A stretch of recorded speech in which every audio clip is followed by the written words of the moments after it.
Осы жұмыстар 2023 жылы басталды. Осы жаңғырту бойынша.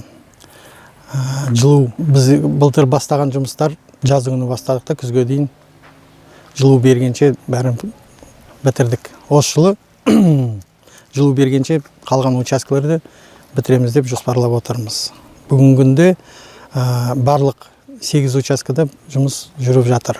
Ескі құбырларын алып, жаңардан мынандай ППУ деген құбырларды салып жатырмыз. Былтырғы 2023 жылдан бастап осы Глубокое кентінде жылу жүйелерінің құбырларын ауыстыру жұмыстары жүріп жатыр. Жұмыс қарқынды жүріп жатыр деп айтуға болады. Енді биыл өзім 4-ші шағын ауданның тұрғынымын.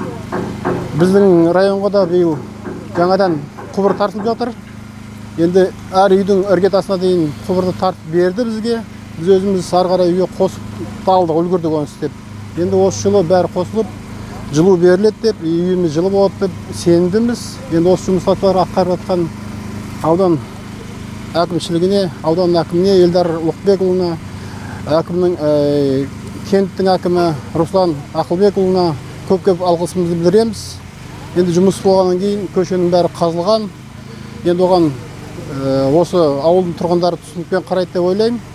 Жұмысты сұрауымыз бойынша осы қыс келгенше бірінші неге дейін бітіреміз деп уәде берді. Соған сенімдіміз, жұмыс аяқталатын.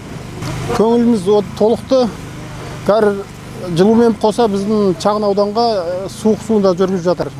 Бүгіннен бастап тұрбалардың бәрін салып, бағана өзім көрдім көзіммен. Енді суық су да келетін бұл үйге, жылу да келетін болды, өте қуаныштымыз. Енді өз атынан, өз отбасым атынан үлкен алғысымды айтамын.